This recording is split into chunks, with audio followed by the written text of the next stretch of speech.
আসসালামু আলাইকুম। আমাদের নতুন ভিডিওতে আপনাদের সবাইকে স্বাগতম। আজকে আমরা আপনাদের দেখাবো আমাদের বাসায় পহেলা বৈশাখ উপলক্ষে যে সবজি রান্না করা হয় সেটার রেসিপি। এই সবজি রান্নাটাকে আমাদের বাসায় পাঁচন বলা হয়ে থাকে, কারণ পাঁচমিশালি সবজি দিয়ে এই সবজিটা রান্না করা হয়। আবার অনেকে এই সবজিটাকে লাবড়া বলে থাকে, কিন্তু আমাদের বাড়িতে এই রান্নাটা পাঁচন নামেই বেশি পরিচিত। নানান ধরনের সবজির পাশাপাশি আমরা পুঁইশাক পাতা, লাউয়ের ডগা, মিষ্টি কুমড়ার ডগা, থানকুনির পাতাও নিয়েছি। শুকনো শিমের বিচিও দেওয়া হয় এই রান্নায়। এই রান্নাটা করার জন্য 19 থেকে 20 ধরনের সবজি নেওয়া হয়েছে। প্রতি পহেলা বৈশাখেই এই রান্নাটা ঘটা করে আয়োজন করা হয় আমাদের বাড়িতে। মা চাচিরা সে সকাল থেকেই সবজি কাটাকুটিতে ব্যস্ত হয়ে পড়ে। একটা উৎসবমুখর পরিবেশের সৃষ্টি হয় এই রান্নাটাকে ঘিরে।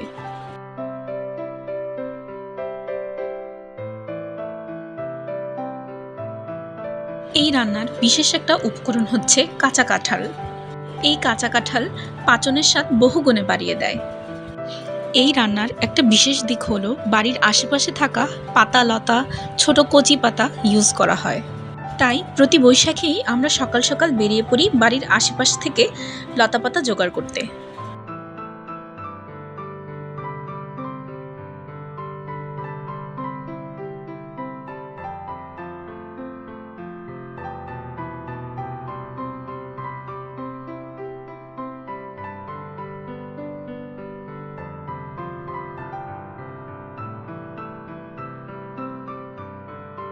এই যে লতাপাতা জোগাড় করতে করতে একটা ছোট আম পাতার ব্যাগ বানিয়ে নিলাম। আপনারা কে কে আম পাতার ব্যাগ বানাতে পারেন বলুন তো?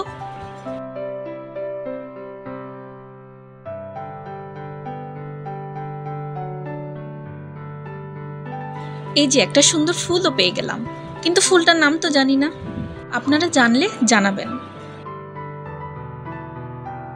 এগুলো আমাদের বাড়ির উঠানের পর্তলিকা।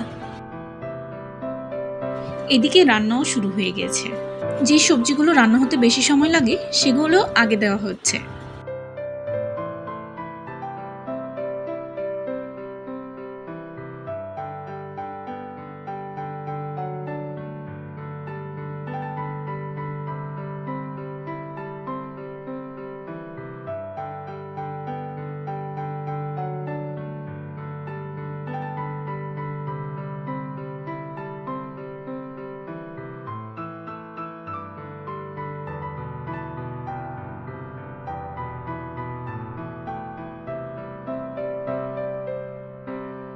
বাকি সবজিগুলো দিয়ে দেওয়া হচ্ছে এখন।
এই যে এখন লতাপাতাগুলো সব দেওয়া হচ্ছে।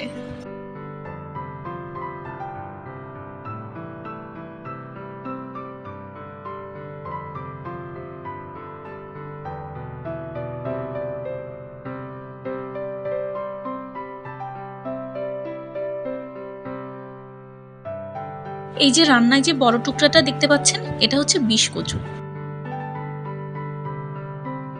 এটা আসলে খাওয়া হবে না, সেদ্ধ হওয়ার পর ফেলে দেওয়া হবে।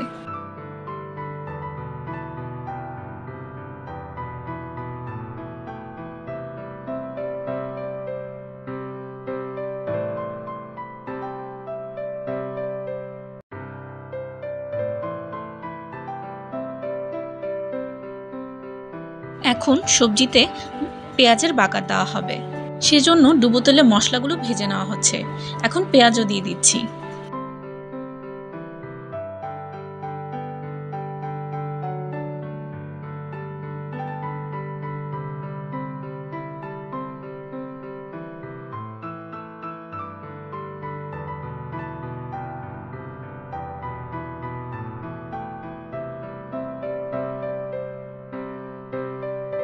সবজিতে বাগার দেওয়া হচ্ছে।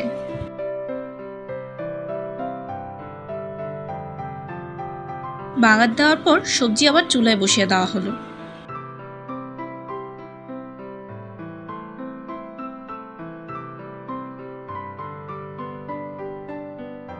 এখন সবার শেষে থানকুনি পাতা দিয়ে দেওয়া হচ্ছে।